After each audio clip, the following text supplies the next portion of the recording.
مجھ سے کسی نے کوئی سوال نہ کیا۔ سونے کے بت یا مورتی کا بھی کسی نے ابھی تک ذکر نہیں کیا تھا کہ انور کے سرہانے کے نیچے سے سونے کی مورتی برآمد ہوئی ہے۔ میں سمجھ گیا تھا کہ بدقسمت انور کا سر سونے کی مورتی کی ضربات سے ہی کچلا گیا ہے، مگر ایسا کس نے کیا تھا؟ جب پولیس انور کی لاش پوسٹ مارٹم کے لیے لے گئی تو میں نے حنیف شاہ سے پوچھا، انور شاہ کی کوٹھڑی سے آلۂ قتل بھی برآمد نہیں ہوا؟ حنیف شاہ بولا، بھاجی اگر آلۂ قتل وہاں ہوتا تو پولیس ضرور برآمد کرتی، مگر ایسی کوئی شے کوٹھڑی میں نہیں تھی۔ پولیس انور کی لاش اپنی گاڑی میں ڈال کر لے گئی تھی۔ اس کی چارپائی ابھی تک کوٹھڑی کے باہر ایک طرف پڑی تھی۔ میں چارپائی کے قریب چلا گیا۔ سرہانے پر خون ہی خون جمع ہوا تھا۔ انور نے رات کو مجھے کہا تھا کہ وہ سونے کا بت اپنے سرہانے کے نیچے رکھ کر سوئے گا۔ حنیف شاہ میرے ساتھ ہی تھا۔ میں نے آگے بڑھ کر سرہانے کو ایک طرف ہٹا کر دیکھا۔ میرا خیال تھا کہ سرہانے کے نیچے کالی مندر والا سونے کا بت ضرور ہوگا، مگر سرہانے کے نیچے کچھ نہیں تھا۔ سونے کا بت غائب تھا۔ اب مجھے اپنی فکر پڑ گئی۔ اگر انور کی موت کالی مندر کے بت کی وجہ سے ہوئی تھی تو میری جان بھی خطرے میں تھی، کیونکہ میں بھی بت کو چرانے کے لیے انور کے ساتھ کالی مندر میں گیا تھا۔ اگر کالی مندر کا بت انور کی کوٹھڑی سے برآمد ہو جاتا تو پھر بھی تسلی ہو جاتی، لیکن بت غائب تھا۔ اچانک مجھے خیال آیا کہ یہ بھی ہو سکتا ہے کہ یہ کام انور کے خالہ زاد بھائی کا ہو، جس نے انور کو بتایا تھا کہ کالی مندر میں زیورات دفن ہیں۔ ہو سکتا ہے رات کے وقت وہ چھپ کر ہمارا تعاقب کرتا رہا ہو۔ اسے معلوم ہو گیا ہو کہ میں اور انور سونے کا بت نکال کر لے آئے ہیں اور اسے انور اپنی کوٹھڑی میں لے گیا ہے۔ اس کے بعد وہ اپنے کسی ساتھی کو لے کر انور کی کوٹھڑی میں آ گیا ہو، یا اکیلا ہی انور کی کوٹھڑی میں گھس گیا ہو اور اسے جگا کر سونے کے بت کی بابت بات کی ہو۔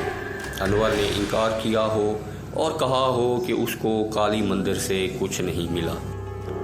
دونوں کی تکرار ہو گئی ہو اور انور کے خالہ زاد بھائی نے تلاشی لیتے ہوئے سرہانے کے نیچے سے بت نکال لیا ہو۔ اس کے بعد دونوں کی ہاتھا پائی ہوئی ہو اور اس کے خالہ زاد بھائی نے اسی بت سے اس کا سر کچل دیا ہو اور بت لے کر فرار ہو گیا ہو۔ مجھے یقین ہو گیا کہ ایسا ہی ہوا ہوگا، ورنہ اگر کوئی دشمن انور کا سر ہتھوڑے سے کچل کر فرار ہوتا تو سونے کا بت اس کے سرہانے کے نیچے موجود ہونا چاہیے تھا، جو کہ نہیں تھا۔ میرے ذہن میں کالی مندر کے بت کے بارے میں جو طرح طرح کے اندیشے پیدا ہو رہے تھے وہ اس کے بعد غائب ہو گئے، اور میں مطمئن ہو گیا کہ یہ کام کسی بدروح کا نہیں ہے، بلکہ انور کا خون اس کے خالہ زاد بھائی نے یا اس کے کسی ساتھی نے ہی کیا ہے۔ میرے اندیشے تو ختم ہو گئے تھے، لیکن انور کی موت کا مجھے بہت افسوس ہوا تھا۔ یہ خون سونے کے بت کی وجہ سے کیا گیا تھا۔ اب اس سنیما ہاؤس سے میرا دل اچاٹ ہو گیا تھا، اور کچھ روز بعد ہی میں نے سنیما کی نوکری چھوڑ دی۔ میں پڑھا لکھا تھا، FA تک تعلیم حاصل کر چکا تھا۔ سنیما کی نوکری تو اس لیے کر لی تھی کہ اس وقت کوئی اچھی نوکری ملنی مشکل تھی۔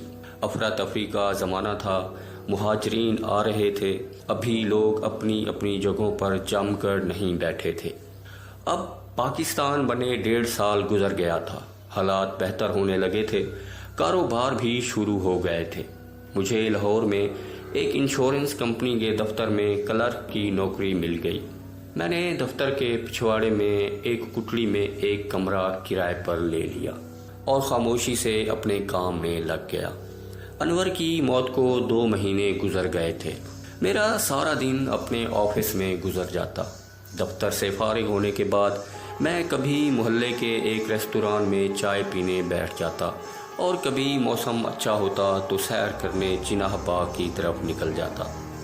روہت گڑھ کے پرانے قلعے کی حویلی کی حسین و جمیل بدروح روہنی عرف سلطانہ اور اس کے اور میرے دشمن زرد پوش پجاری رگھو کی خوفناک یادیں اب میرے دل و دماغ سے محو ہونا شروع ہو گئی تھیں۔ ان دونوں میں سے کسی ایک سے واسطہ پڑے ایک طویل مدت گزر چکی تھی۔ لگتا تھا کہ ایک بھیانک خواب دیکھا تھا۔ اس وقت تک ہندوستان اور پاکستان دونوں ملکوں کے درمیان پاسپورٹ ویزا سسٹم رائج ہو چکا تھا اور بغیر ویزا پاسپورٹ کے بارڈر کراس کرنے والے کو پکڑ کر جیل میں بھیج دیا جاتا تھا۔ بھارت کا یہ رویہ اس معاملے میں ایک دشمن ملک کے رویے جیسا تھا۔ اس میں کوئی شک نہیں کہ بھارت کو پاکستان کے بن جانے کا بے حد صدمہ تھا اور وہ شروع دن سے ہی کبھی کھل کر اور کبھی اندر ہی اندر پاکستان سے دشمنی کرنے لگا تھا۔ کشمیر میں اپنی فوجیں بھیج کر اس نے غاصبانہ قبضہ کر لیا تھا۔ کشمیری اپنا حق خود ارادی اور بھارتی تسلط سے آزادی حاصل کرنے کے لیے اٹھ کھڑے ہوئے تھے اور بھارتی حکومت نے مقبوضہ کشمیر میں ظلم و تشدد کا سلسلہ شروع کر دیا جو اس وقت تک جاری ہے۔